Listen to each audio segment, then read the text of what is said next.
తెలుసా? మన తెలుగు సాంప్రదాయాన్ని కళ్ళకు కట్టేలా చూపేందుకు తమ హావభావాలతో మనల్ని కట్టిపాడేసే నృత్య ప్రదర్శనను చేయబోతున్నారు. వారందరినీ మన కరతాళ ధ్వనులతో ఆహ్వానిద్దాం.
ఏమోయ్, ఏం చేస్తున్నావు? వంటగది నుండి బయటకు వస్తున్నావా? వస్తున్నానండి, కంగారు పెట్టకండి. ఇంతకీ టైం ఎంత అయిందో చెప్పండి. మన మనవడు అమెరికా నుండి వస్తున్నాడు కదా, వాడిని చూసి ఎన్ని సంవత్సరాలు అయిందో. నాకెంత ఆనందంగా ఉందో చెప్పలేను. వాడికి నచ్చినవన్నీ చేసి పెట్టాలి. అబ్బా, కంగారు పడకు, ఇంకా చాలా టైం ఉంది. మీరు అలాగే అంటారు. సమయం ఎంతసేపు ఇట్టే గడిచిపోతుంది. నన్ను కంగారు పడుకు అంటూనే మీరు కంగారు పెడుతున్నారు. సరే సరే, తొందరగా కానీ. వావ్, చాలా సంవత్సరాల తర్వాత తాతగారి ఊరు వెళ్తున్నాను. నాకు చాలా హ్యాపీగా ఉంది. హుర్రే! నానమ్మ, తాతయ్య. ఉండు బాబు, ఇక్కడే ఉండు. చాలా దూరం ప్రయాణం చేశావు కదా, ఎన్ని కళ్ళు పడ్డాయో. లక్ష్మి, హారతి పళ్ళం తీసుకునిరా.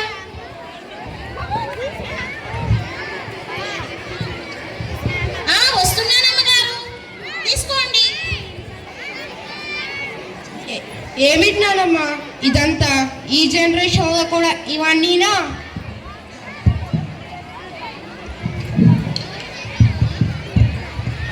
నీకేం తెలియదురా, ఉండు కాసేపు. దారిలో ఎంతమంది కళ్ళు పడ్డాయో. ఇరుగు దిష్టి, పరుగు దిష్టి, ఊరి వాళ్ళ దిష్టి, తూ తూ తూ. ఇప్పుడు రావచ్చా లోపలికి? రా బాబు లోపలికి. ఎలా ఉన్నావు నాన్న? ఎన్ని రోజులైంది నిన్ను చూసి. ఏంటి బాబు ఇలా చెక్కిపోయావు? నీ కంటికి నేను ఎప్పుడూ అలాగే కనిపిస్తాను నానమ్మ. ఎప్పుడో తిన్నాను, చాలా ఆకలి వేస్తుంది. తినడానికి ఏమైనా పెట్టు. అయ్యో నా మధ్యమండ, ఇప్పుడే తీసుకొస్తానుండు. అమ్మా నాన్న ఎలా ఉన్నారు? వాళ్ళు కూడా వచ్చింటే బాగుండేది కదా. మీకు తెలుసు కదా తాతయ్య, వాళ్ళు ఎప్పుడూ బిజీయే. వీళ్ళు చూసుకుని వస్తారులే. ఇంతట్లో ఆడపిల్లలందరూ చక్కగా గొబ్బియ్యల్లో గొబ్బియ్యల్లో అంటూ పాటలు పాడుతున్నారు. గొబ్బియ్యల్లో గొబ్బియ్యల్లో నల్ల నయ్యకు గొబ్బిల్లు, గొబ్బియ్యల్లో గొబ్బియ్యల్లో నల్ల నయ్యకు గొబ్బిల్లు. నానమ్మ, ఏంటి మన ఊరిలో రంగోలీ కాంపిటీషన్ ఉందా? ప్రతి ఇంటి ముందు కలర్ఫుల్ రంగోలీ పెట్టారు, దానిపై బ్లాక్ బాల్స్ కూడా పెట్టారు. ఏమిటది? ఓ అవా, నీకు తెలియదు కదా, అమెరికా నుండి వచ్చావు. ఎప్పుడు ఈ పండుగను చూడలేదు కదా, చెప్తాను విను. మన ఊరిలో పండుగను చాలా బాగా చేస్తారా. పండుగ నెల రోజులు చక్కగా ఆవు పేడతో కల్లాపు చల్లి, రంగురంగుల ముగ్గులు పెట్టి, మధ్యలో గొబ్బెమ్మలు పెట్టి లక్ష్మీదేవిని ఆహ్వానిస్తారా. ఓ అవునా తాతయ్య, మన ఊరు చూసి చాలా ఏళ్ళైంది కదా, చాలా మారిపోయింది. అలా వెళ్ళి చూసొద్దామా? సరే పదరా మనోడా. రంగా, రంగా, ఎక్కడున్నావురా? ఇలారా. అయ్యగారు వస్తున్నానండి, చెప్పండి. మనవడికి ఊరు చూపించి తీసుకొద్దాం పద. బండితి. అలాగే అయ్యగారు.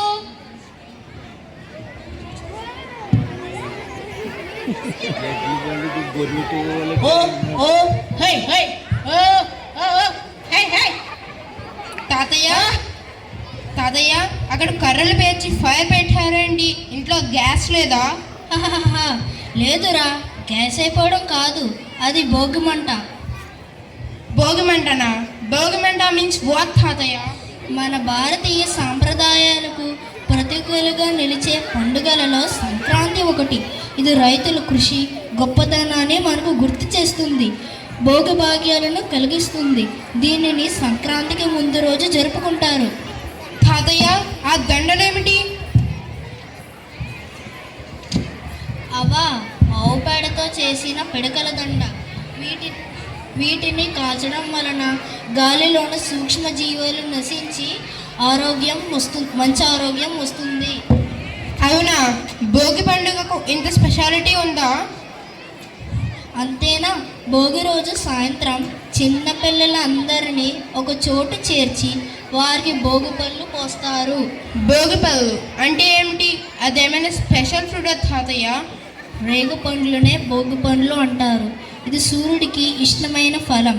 సూర్యుడు రంగు రూపు కలిగిన ఈ పండ్లను పిల్లల తలపై పోస్తే సూర్యుని ఆశీర్వాదం లభిస్తుందని నమ్మకం. వైద్యపరంగా చూస్తే ఆయుర్వేదంలో రేగుపళ్ళకి ఎంతో ప్రాధాన్యం ఉంది. నేత్ర సంబంధం జీర్ణ సమస్యలను నివారిస్తుంది.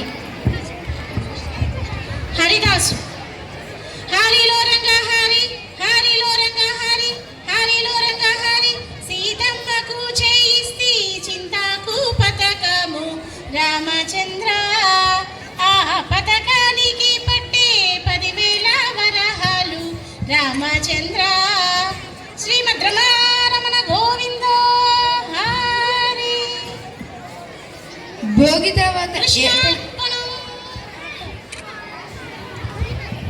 తర్వాత ఏ పండుగ వస్తుంది తాతయ్య? దాని విశేషాలు చెప్పవా? భోగి తర్వాత రోజు చేసుకునే పండుగ సంక్రాంతి. సూర్యుడు ధనుస్సు రాశి నుండి మకర రాశిలో ప్రవేశించడం వలన మకర సంక్రాంతి అంటారు.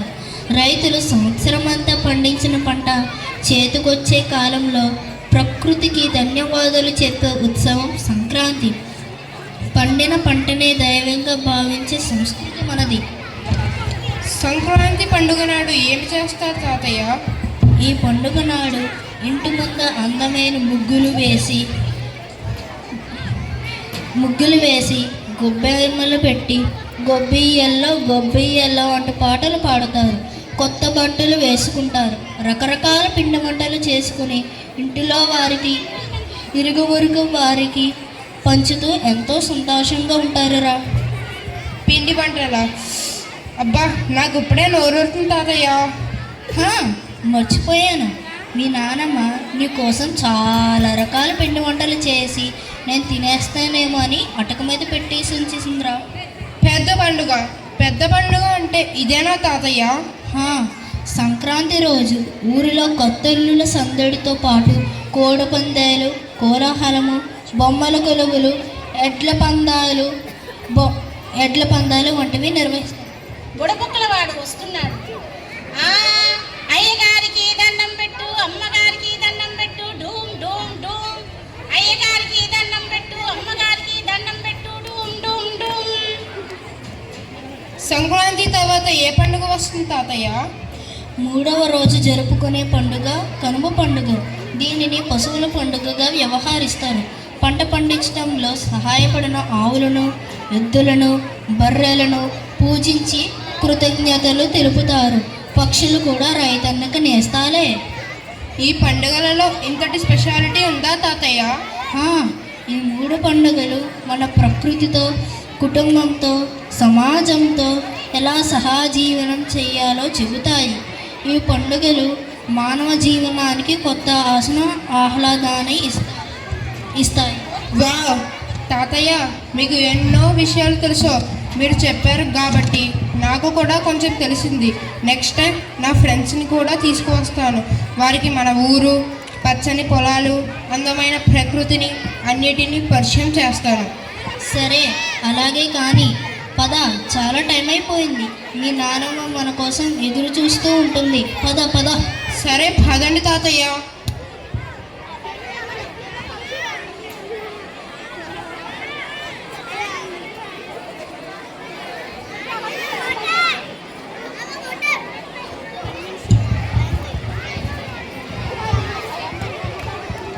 జై జవాన్ జై కిసాన్. సరిహద్దుల్లో సైనికుడు లేనిదే భద్రత లేదు, పొలంలో రైతు లేనిదే జీవనం లేదు. దేశం నిలబడుతుంది వీరిద్దరి త్యాగాలపైనే. భారతదేశానికి వీరే 2 కళ్ళు లాంటి వారు. సైనికుడు ఉంటే కంటి నిండా నిద్రపోయే మనకి ధైర్యాన్ని ఇస్తాడు. రైతు ఉంటే కడుపు నిండా అన్నం పెడతాడు. కనుక జై జవాన్ జై కిసాన్. Thank you. గౌరవనీయులైన ప్రిన్సిపల్ గారికి, వైస్ ప్రిన్సిపల్ గారికి, ఇతర సిస్టర్లకు, ఉపాధ్యాయ బృందానికి నా నమస్కారములు. ముందుగా అందరికీ సంక్రాంతి శుభాకాంక్షలు తెలుపుకుంటూ పూజిత అనే నేను సంక్రాంతి పండుగను గూర్చి 4 మాటలు పంచుకోవడానికి మేము ముందుకు వచ్చాను. సంక్రాంతి తెలుగువారి అతిపెద్ద మరియు ముఖ్యమైన పండుగ. సూర్యుడు మకర రాశిలోకి ప్రవేశించిన రోజునే మకర సంక్రాంతి అంటారు. ఈ పండుగను భోగి, సంక్రాంతి, కనుమ అని 3 రోజుల పాటు జరుపుకుంటాము. భోగి రోజున తెల్లవారుజామునే భోగి మంటలు వేసి చెడుని వదిలించుకుంటాము. సంక్రాంతి రోజున ఇంటి ముందు రంగురంగుల ముగ్గులు, గొబ్బెమ్మలు పెడతారు. కొత్త బియ్యం, బెల్లంతో చేసిన పరమాన్నం మరియు అరిసెలు ఈ పండుగ యొక్క ప్రత్యేక పిండి వంటలు. సంక్రాంతిని ముఖ్యంగా రైతుల పండుగ అని పిలుస్తారు. గాలిపటాలు ఎగరవేయడం, గంగిరెద్దుల ఆటలు ఈ పండుగకు ఎంతో సరదాను ఇస్తాయి. కనుమ రోజున రైతులకు సాయపడే పశువులను పూజిస్తారు. హరిదాసుల కీర్తనలు మన సంస్కృతిని గుర్తు చేస్తాయి. ఈ పండుగ మన అందరి ఇళ్లల్లో సుఖ సంతోషాలను నింపాలని కోరుకుంటున్నాను. ధన్యవాదాలు.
దెబ్బకి ఎంత లేసి పొడికిందో ఏ మూల పండుకుందో రథముక్కు వేసుకుంట ఏడు కూరి నాగా నచ్చినే ఎంత దూరం